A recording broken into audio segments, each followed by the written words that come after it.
to welcome everyone who's supporting this vision, and I would like to welcome our stakeholders that are here. We've got representatives from UJ Careers, we've got a representative from VW Lenasia, Grey Orbis Foundation, the Trevor Noah Foundation, and Nubian Smarts, amongst other stakeholders that are supporting this massive vision. But I'd also like to extend a very, very, very special welcome to our host, the person that is hosting us today, the man behind the vision, the man behind the dream, the man whose vision we are all supporting today. So ladies and gentlemen, without any waste of time, please put your hands together as we welcome our host, which is, I don't want to shortchange him, so I just want to read his profile. The founder of Melane Acedemy, a professional speaker, and author of Matric 2031, You Are in Trouble. Ladies and gentlemen, Mr Mbongeni Simelane.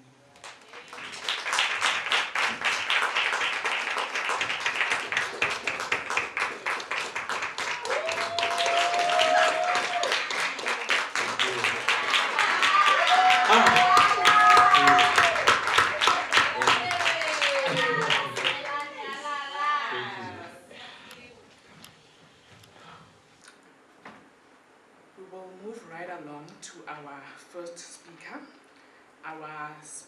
We have a couple of speakers here, and to our speakers you have about 5 to 6 minutes, but as I said, we are going to have a timekeeper that is going to tell you once you are running over time. So once you see there's our timekeeper, you can give him a round of applause. So once he shows you a signal, you would know that you need to wrap up your speech, so that we can move to the next one. So without any waste of time, ladies and gentlemen, please help me welcome the first speaker. Our first speaker is from the Badge to Worth Youth Foundation, and his name is Mr. Nani Matsuso. Nani Matsuso, on stage, please.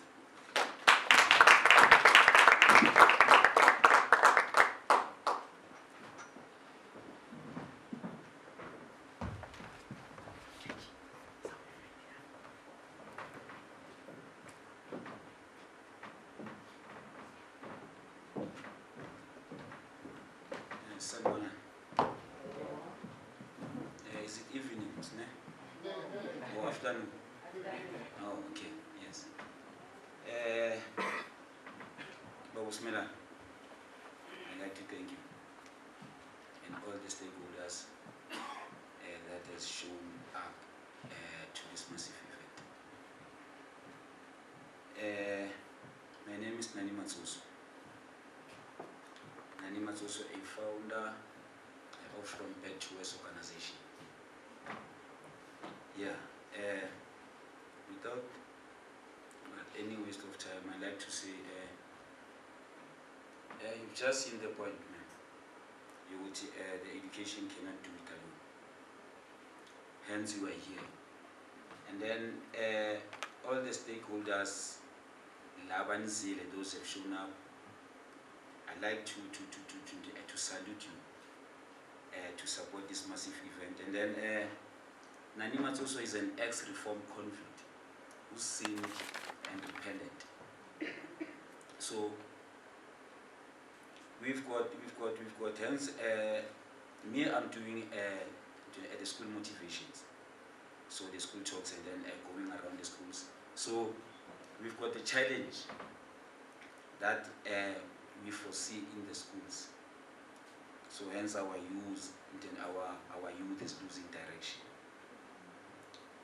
And then now it gives a challenge. How can we redirect the motion? So for you, Mr. Simelane, to hook us up, and to be here, and to come and share, to plant a positive seed. Once again, when I'm saying I like to salute all the stakeholders that have shown up, the thing is, we we have a movement that always direct our youth. Or at the From Bed to West organization, it has started through my journey. Yeah, because it has started when we didn't want to listen, and the fitting situation, amongst whatever the positive things that they have taught us from our parents. You know, parents always are there. Then I want to be chawadalile. So hence now they took the problem and then by say equaling. So you're gonna find the challenge equaling, and then hence you would imagine most of teachers they encounter a problem, a challenge. So today we are saying to be here on this massive event, it's a great honor to us, so that we can share this and the stakeholders are here, so that they can take this and make it useful. Because we always say we are there as the living testimony. Yeah, Mina, I like to be straightforward and honest, because my life journey my will didn't take me anywhere. So whoever is here, a parent, you can say yes. I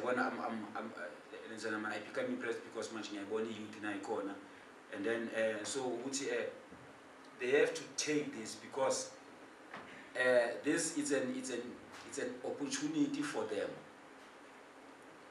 to know that the fitting situation won't take you anywhere.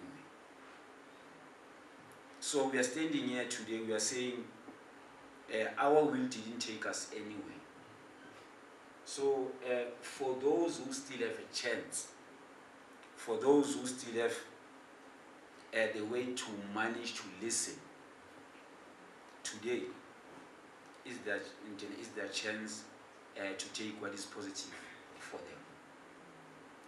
So Mr Simelane, to show up the interest, to show up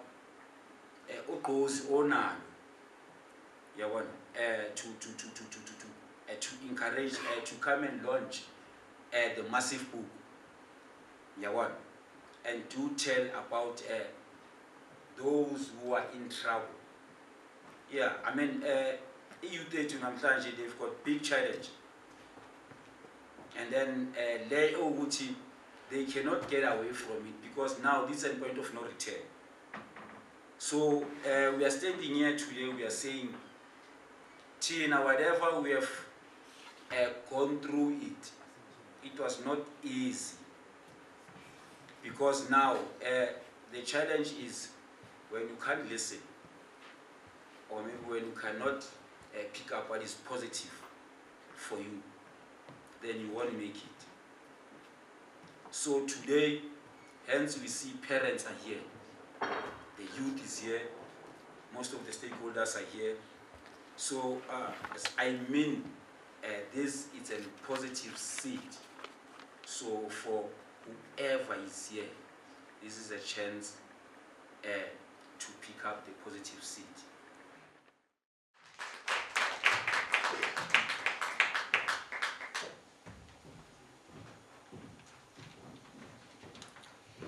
Thank you so much, Mr. Matsuso. My takeaway from this is that my will not always take me anyway. But yeah, we are very encouraged. We are encouraged by that story of reformation and a second chance. And those milestones, 10 years clean is a milestone from a person who is a former addict. Can we just give him another round of applause? Without any waste of time, we are going to have our second speaker on stage. Our second speaker is Juliet Joseph, who is from the University of Johannesburg, Psychological Services and Career Development. Ladies and gentlemen, please help me welcome Dr. Juliet Joseph.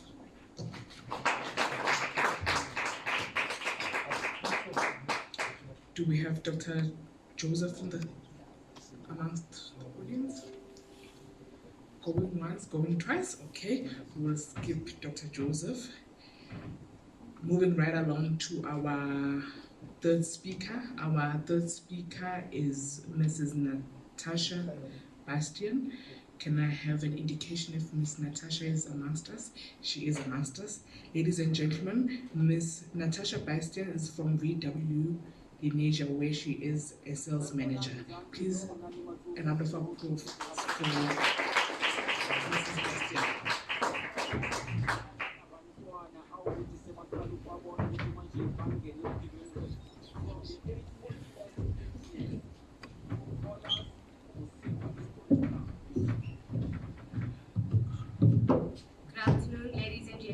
My name is Natasha and I am currently the new vehicle sales manager at VW Lenasia. Mr. Simelane and I met about 7 years ago. At the time I was at another VW dealership. The encounter with Mr. Simelane was one that I would never forget. Here was a teacher that was looking for incentives to motivate his students. It took me less than 5 minutes to decide I want to be a part of that change. And I agreed to assist him in the possible ways that I could. I have been a part of the Volkswagen Group dealer network for the past 10 years. At VW, we are taught to uphold the following values: responsibility, we are part of a society, we take on social responsibility. Honesty, we do the right thing out of inner conviction, even if no one is watching. We are not afraid and say openly what we think. We listen to one another and find the best possible solution together. Bravery, we are bold, innovative, inventors and movers. We let go and think afresh. We shape the mobility of tomorrow. Diversity, we are multicolored, different, unique, part of the greater whole. We are open to other ways of thinking, to new experiences and solutions. We approach one another with respect as equals. Pride, we stand for sustainability and quality. We make an important contribution to the company's success with passion, with conviction, effectively. We are proud of what we do and how we do it. Solidarity, we work together without hesitation or complications worldwide. We are bridge builders, not gatekeepers, together unbeatable. We stand united, we are a team. Reliability, we can be counted on. We do what we say and say what we do. Candidly, honestly, we keep our promises, we regain lost trust. I am honored and proud to be part of Mr. Simelane's journey and to contribute to our future leaders. And congratulations to you on your new chapter. Thank you.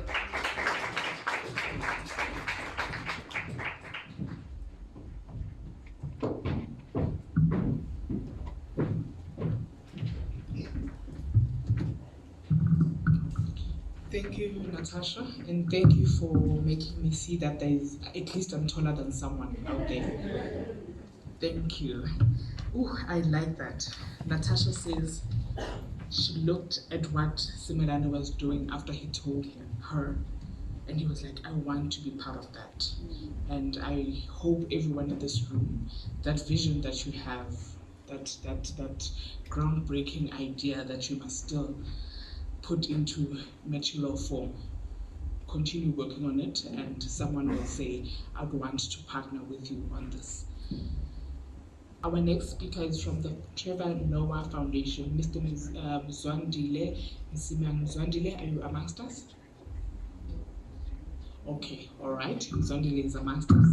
Ladies and gentlemen, please help me welcome Mr. Mbongeni Simelane, who is from the Trevor Noah Foundation, where he is in the special projects and partnerships manager.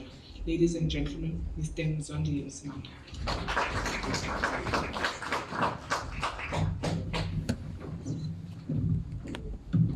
Sanbonan, I know you can do better than that, so it's Sanbonan. Ninja. Okay, cool. So I'd like to thank the speakers who are not here, because I will take some time from them. So just to check, because you've traveled far to be here, so I'd like everyone to just stand up. And I'd like you to raise your left arm, left, And then I want you to make a circle. Ne? Circle right round like this. Ne? And I would appreciate it if you take this circle and put it in your chin. Ne? All of us in our chin. Guys, where's the chin? Where's the chin?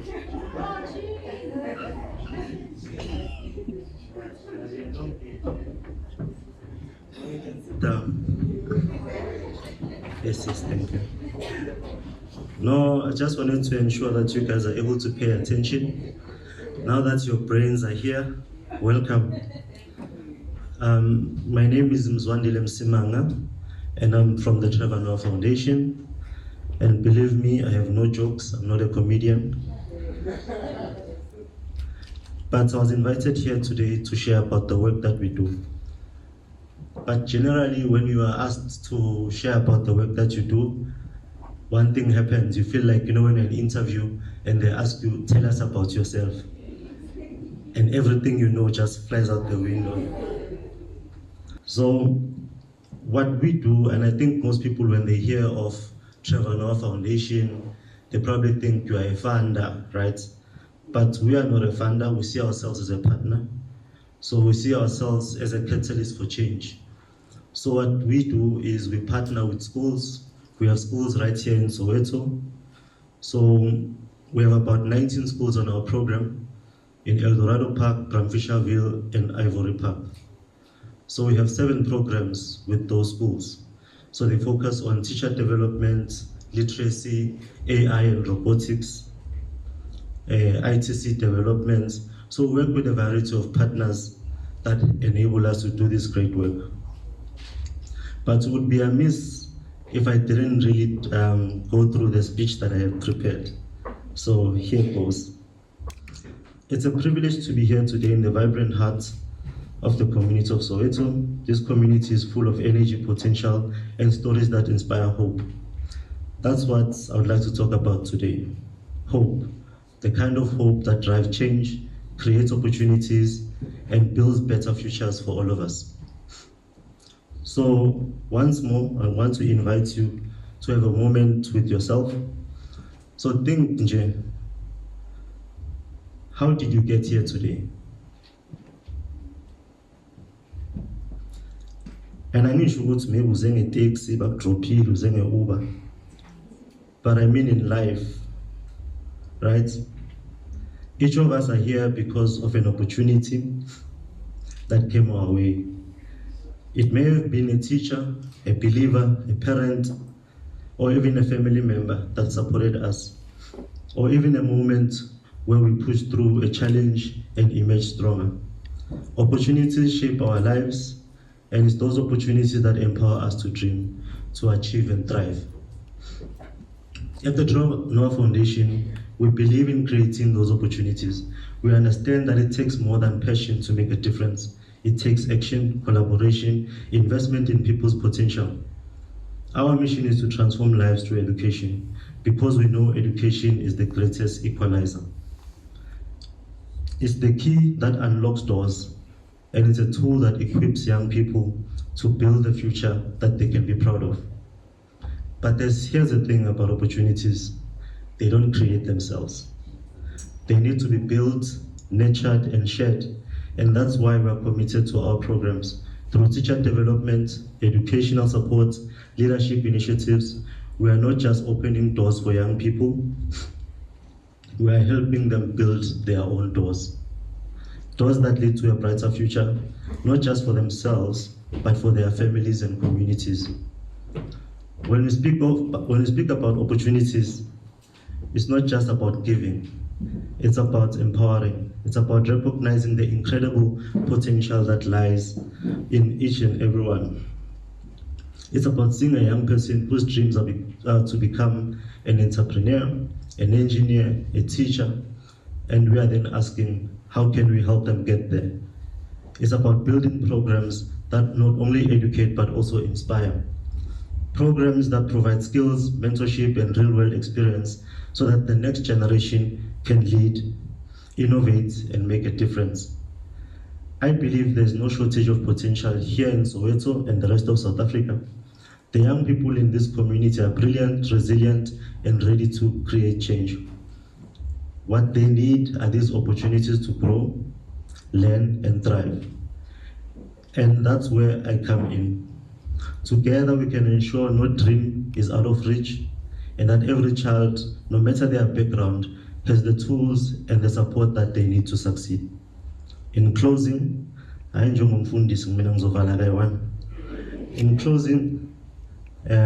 remember that hope isn't just about waiting for something good to happen. Hope is action, is creating those opportunities and building pathways for others. And at the Trevor Noah Foundation, we are committed to being part of this action, investing in people of this community, building a future of possibilities. So thank you. Let's continue this journey together and build brighter and more hopeful tomorrow for every young person in Soweto and South Africa. Thank you.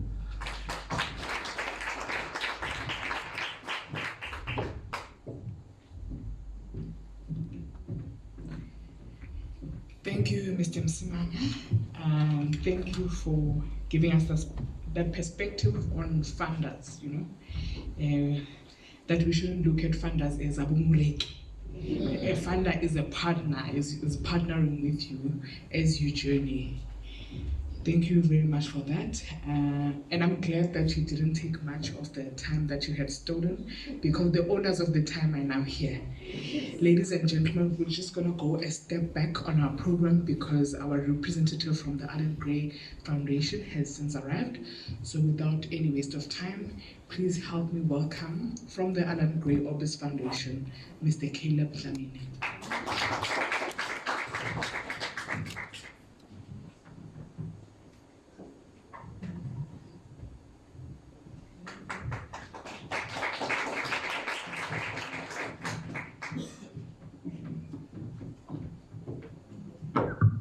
I am challenged by height, as you can see. Sanibonani, ninjani? Hayi siyabonga. Kukahle na usekhaya usukhulume ilwimi lakini. Ngumswati mina. So kungcono ukuthi ngiqale ngale lakithi ilwimi singakafiki kule tingisi ngoba sengivile emsibanga sokuvele sokuvule lenye indzaba. Okay. Awukalahleki. Bosibalo Bruce abashiya ngapha ukuthi basiganzele nasibuya nengadosixosha. I'm representing Grey Orbis Foundation through Mbongeni, my brother. Been a journey. Interesting to be here today. Not sure what the brief you gave here, but I just want to say,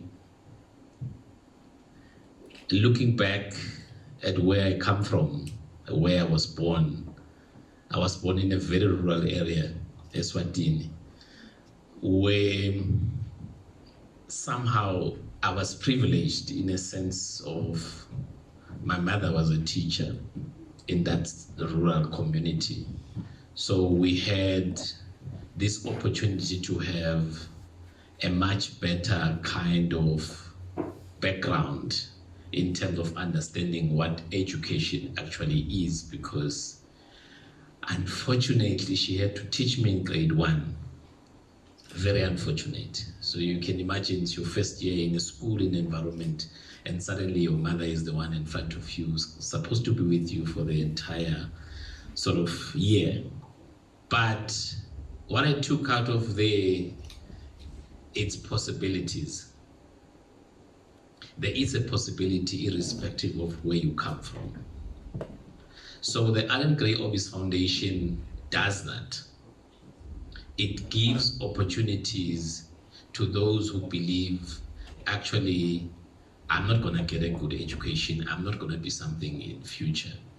So I reflect back in terms of that to say, though it was a rural area, but there was this person who happened to be my family, my mother, my father, my siblings, who actually made it possible that actually education is possible.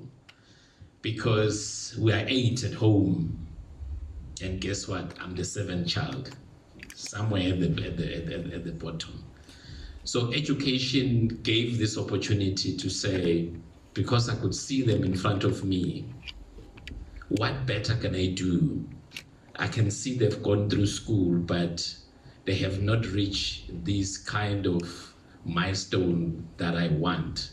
So I use that to set up some sort of like baseline.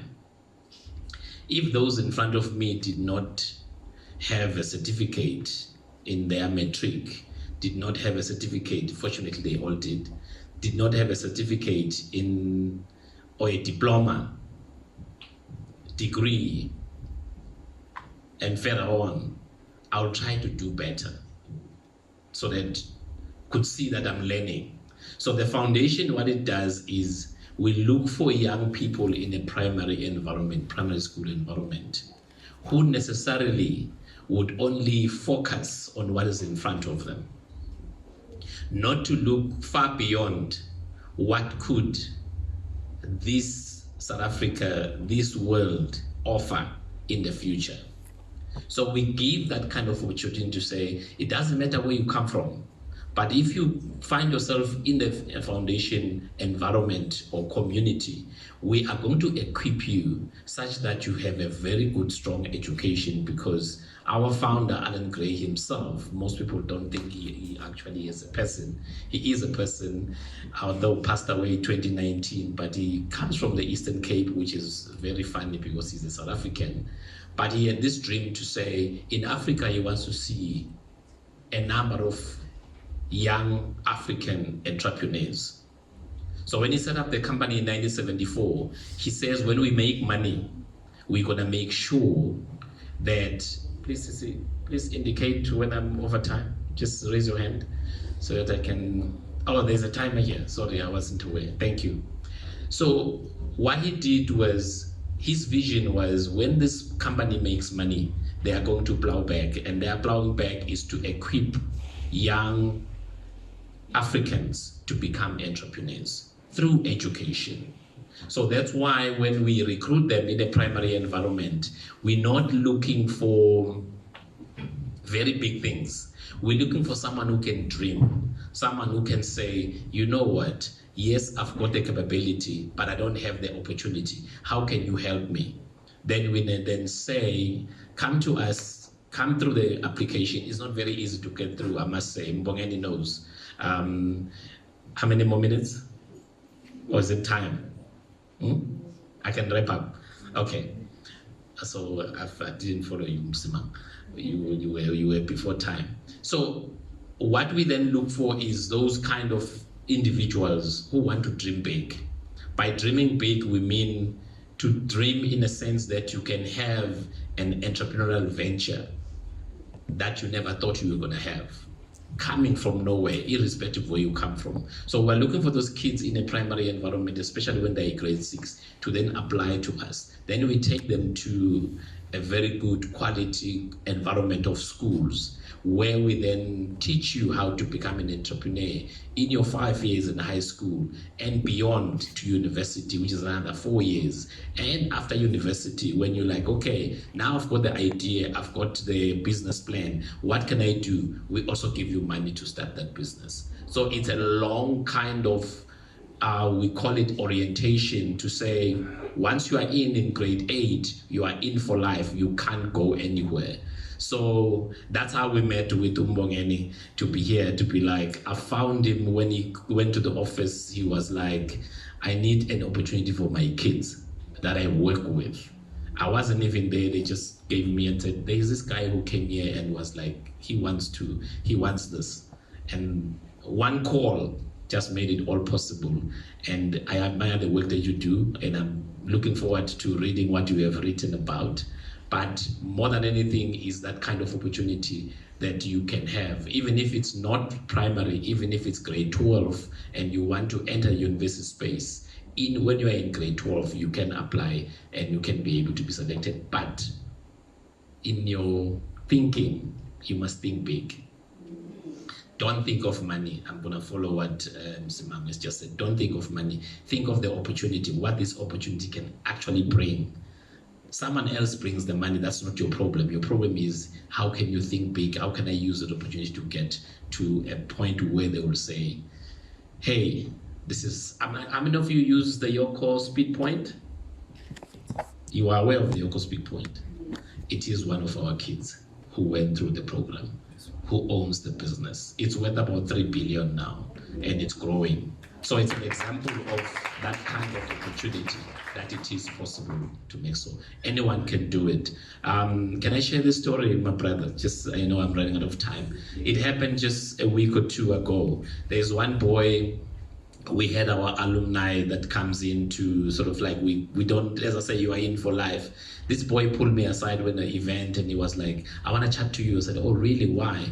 He has just finished, he's just started his job. He was like, you know what, I just want to thank the foundation for the opportunity they have given me. I come from Soweto. My mother has not been working since 2008. But now, through this opportunity, I actually work for one of the biggest corporates in the world. And I was like, really? And he said, I've just been hired by Microsoft. I'm 6 months working for Microsoft. And I was like, wow. And he said, now I've been able to actually build my mother a proper house that she could not build. That's the kind of stories that we want to see from out of them. That's the opportunity. But obviously we want him to start a business like Microsoft. Thank you so much.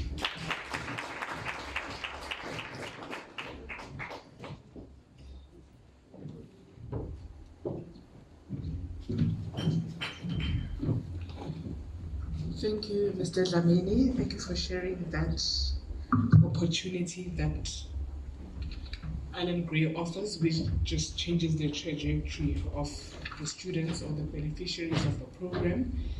I like that you are hell-bent on the entrepreneurship part. Like, we're happy that you work for this big company, but we want you to reproduce something like that at the end.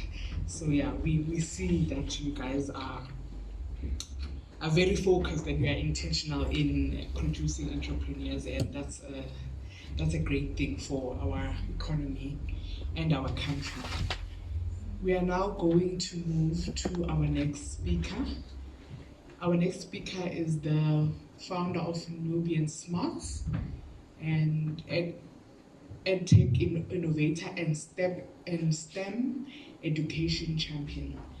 Our next speaker is Ms. Lungile Maile. Can I get an indication if Ms. Lungile is a master's? Yes, Ms. Lungile? Oh, she is a master's and ready to hit the stage and do her thing. Ladies and gentlemen, let us not waste Lungile's time. Let's give a round of applause for Ms. Lungile Maile.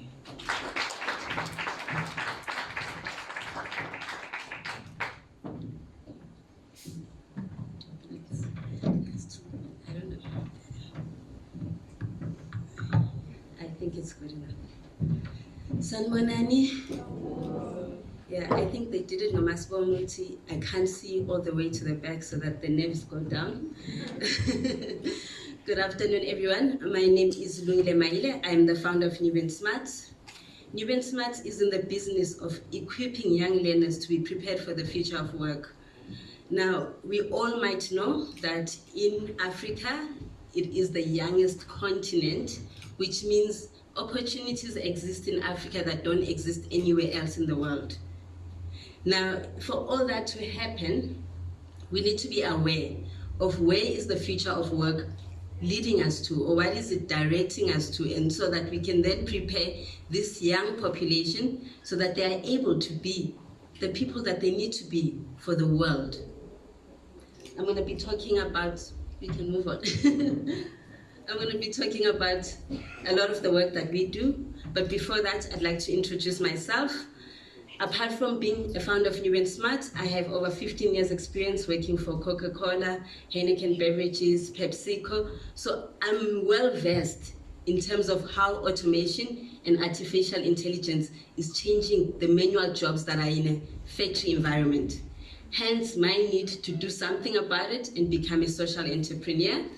I've been fortunate enough to win various awards, including Inspiring 50 Women in Tech.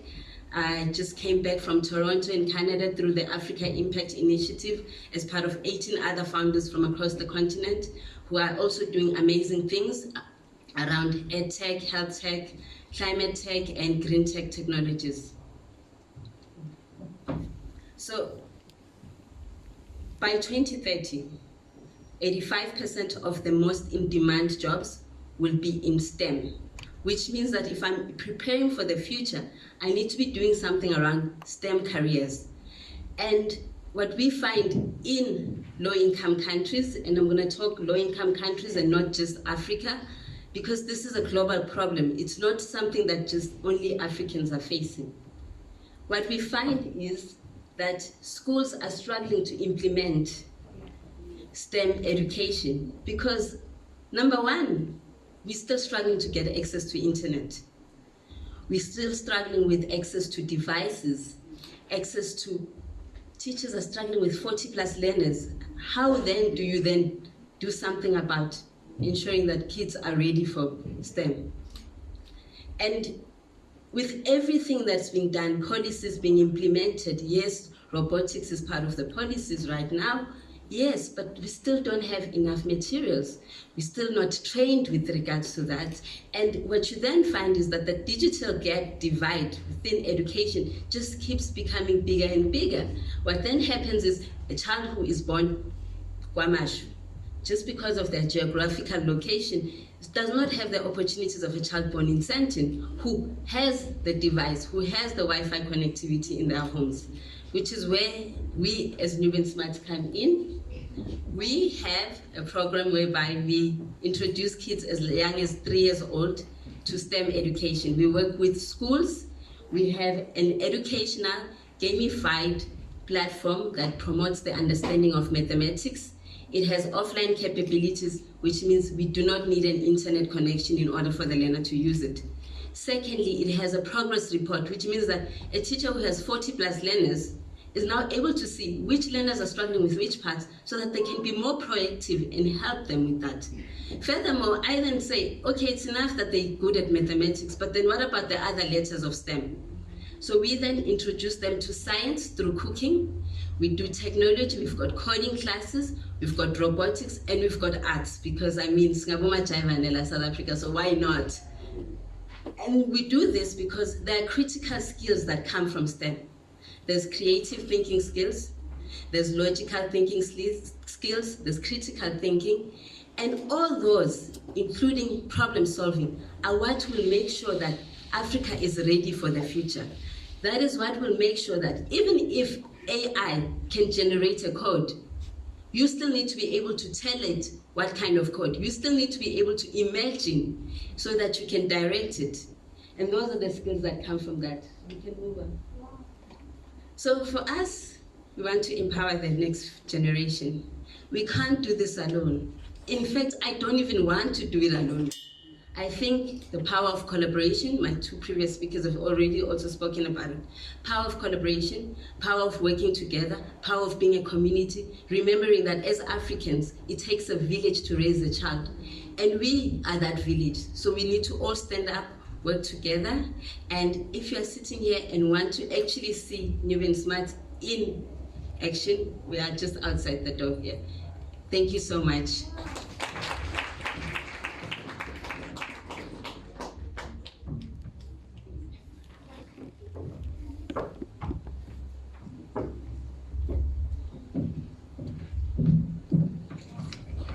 Wow. Yeah, no. Like, I like the part where the teacher can see what the other students are struggling with, whereas she's on that other group. Yeah, no. It's the future of learning. Let's give her another round of applause.